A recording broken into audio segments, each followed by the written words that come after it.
syukur alhamdulillah di bangsa Indonesia ini jenderal-jenderal kita, panglima-panglima kita setia kepada bangsa, negara, rakyat, dan undang-undang dasar.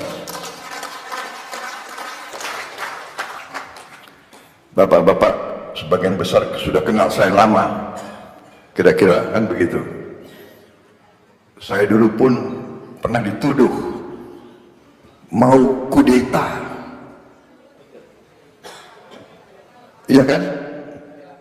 Prabowo mau kudeta, mau ambil alih negara karena dia panglima, punya pasukan tempur yang paling banyak. Dulu saya Pangkostrat, batalion saya 33 batalion tempur semua, ya kan? Kawan dekat saya Panglima Kodam Jaya Safri Samsudin,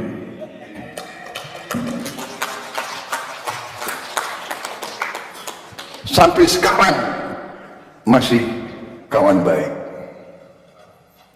masih membantu saya. Maksud saya mau cerita, ya kan, dituduh, tapi saya bertanya, sejarah mencatat, apakah Prabowo kudeta atau tidak? Kan tidak. Dituduh mau, tapi tidak lakukan. Saudara-saudara, saya maju, saya menawarkan diri untuk berbakti kepada negara.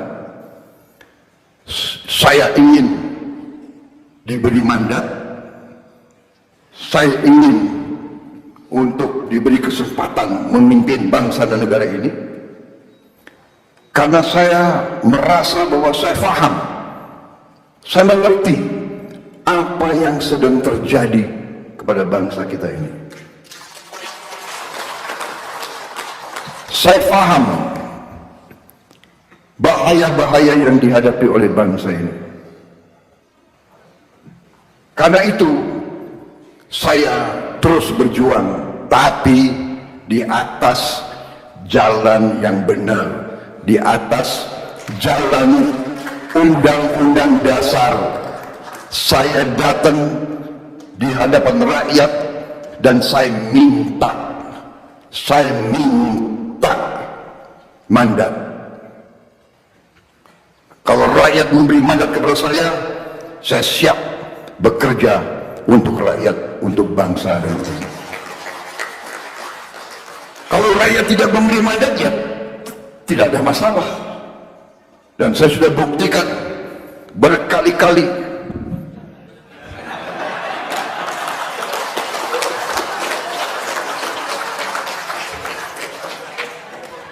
Agak aneh ini ulama ini. Kok ketawa ya?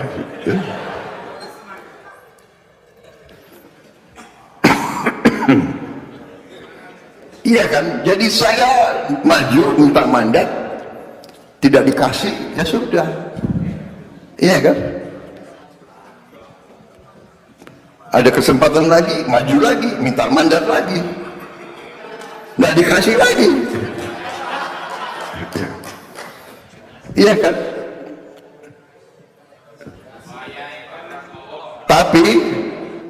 Tapi saya lihat, kok masalahnya masih sama ya? Masalahnya adalah kekayaan bangsa Indonesia tidak tinggal di Indonesia. Saya bikin buku, berapa buku saya buat? Saya bikin buku, menurut saya buku itu bagus, tapi nggak laku. Ini aneh nih, ulama kalau nggak laku dia ketawa gitu. Buku saya nggak laku, sedih dong. Jadi rupanya buku yang bagus memang belum tentu laku, ya kan? Saya belajar lagi, bikin buku lagi. Akhirnya karena mungkin nggak laku-laku, ya sudahlah. Aku bikin buku, aku bagi-bagi saja gitu.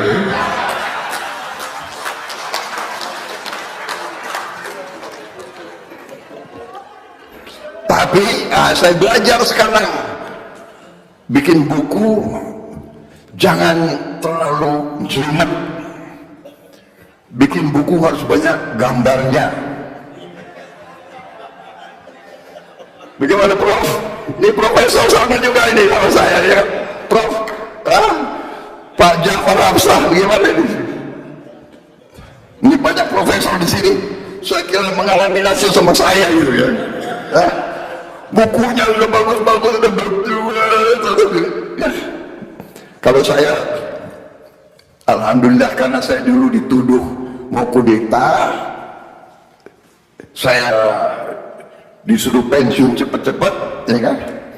Masih gagah.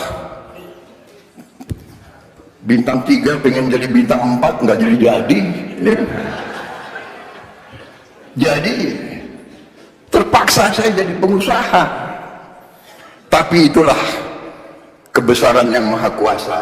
Ya. Kadang-kadang kita tidak mengerti apa maksud yang maha kuasa. Waktu saya diberhentikan atau dipaksa pensiun dini, ya kan? Saya sedih juga itu. Ya. Wah,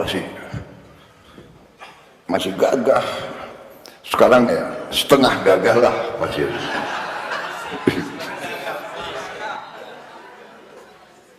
Tapi dengan saya masih muda, sudah pensiun saya, karena dulu ya memang saya pensiun nggak punya apa-apa. Saya jadi pedagang, saya jadi pengusaha, dan Tuhan memberi yang di situ saya merasa, oh mungkin itu maksudnya yang maha kuasa. Dan dulu saya agak dekat sama Gus Dur. Gus Dur itu orang mau percaya nggak percaya,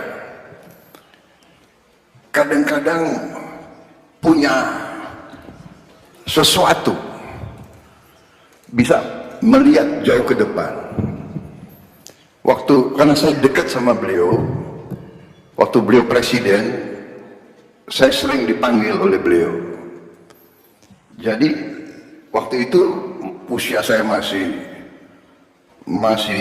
ya relatif muda, ya masih fit.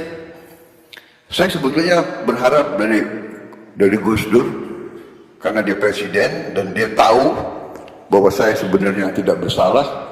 Saya berharap kalau bisa dia rehabilitasi saya, mengembalikan saya sebagai seorang jenderal. Sebetulnya harapan saya itu. Tapi beliau panggil saya. Habis itu beliau punya suatu teknik, kalau mau kasih tahu, beliau suruh saya ke Jawa Tengah, ketemu satu kiai yang beliau anggap agak punya kelebihan kemampuan. Prabowo kok menghadap kiai itu. Saya datang ke Jawa Tengah, saya menghadap kiai itu. Kemudian kiai itu mengatakan kepada saya, sudah Mas Bowo, udah nggak usah mikir lagi kembali ke tentara. Mas Bowo jadi pengusaha saja. Lemes aku. Hah? Ketawa lagi. Aduh, ini memang lama Indonesia ini. Kecewa saya. Waduh, ya. Masih menggebu-gebu kan, pengen gagah kembali kan, saya enggak. Dalam arti kan dituduh ini kan tidak terjadi. Sudah, habis itu saya kembali ketemu Gus Dur. Gus Dur kayaknya sudah tahu ya. Gimana Mas Bowo? Ya katanya suruh jadi pengusaha. Gus, ya sudah, kamu pengusaha saja. Tapi ternyata ya mungkin itu yang menyelamatkan saya. Akhirnya saya jadi pengusaha. Tuhan memberi kebaikan-kebaikan, memberi rezeki yang baik, yang halal. Akhirnya saya bisa bantu banyak orang. Dan begitu saya agak lumayan, kembali lagi. Waduh, ini gimana?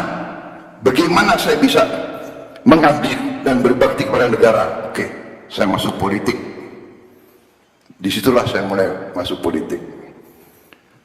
Saya belajar politik di Indonesia ini mungkin ilmu politik saya paling lama dan paling mahal. Kalau orang masuk kuliah belajar politik berapa? 4 tahun kan?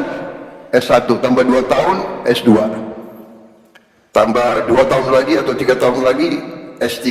Jadi 4, 2, 2 8 tahun atau 9 tahun menjadi doktor. 8 atau 9 tahun. Saya belajar politik dari tahun 2003, 2003, 2004 sampai sekarang 2020 tahun saya belajar politik. 20 tahun saya belajar politik dan masih belajar sampai hari ini. Jadi waktu awal-awal saya belajar politik, ini boleh ya, saya boleh bicara Pak? Kapan lagi saya bicara di hadapan ratusan ulama ya? Ya tadi salah panitia sendiri, kenapa undang saya gitu. Kalau Prabowo dikasih podium, dikasih mic, itu nggak bisa pidato sebentar. Jadi salah sendiri ngundang saya. Mudah-mudahan bisa tahan. Tapi begini, benar. Jadi ternyata waktu saya belajar politik, saya mengira politik itu ya datang, bikin konsep visi misi yang bagus, iya kan? Habis itu orang, oh visi misinya bagus, yuk pilih dia. Ternyata politik di Indonesia nggak seperti itu. Pertama kali saya berada di sebuah partai politik, saya nggak sebut nama partai itu lah, nggak enak. Pertama kali saya masuk, partai itu membuat konvensi. Dengan semangat saya ikut konvensi itu. Kenapa?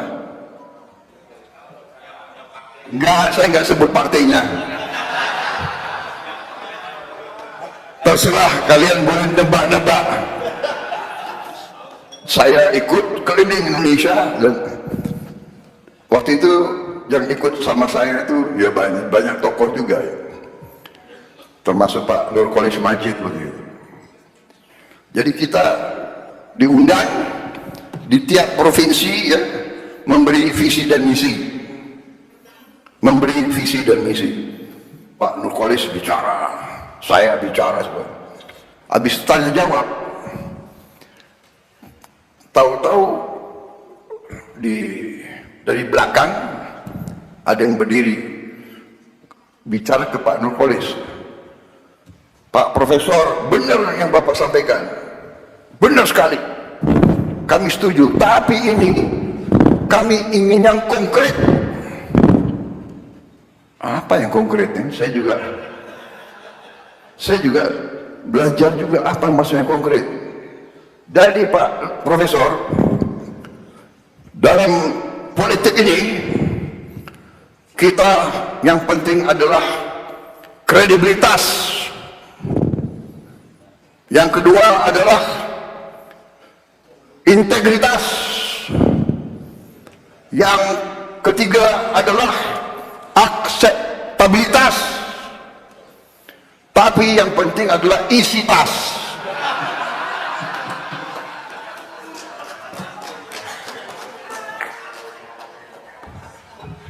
Pak Nurkolis kan orang profesor yang idealis ya kan, marah-marah gitu.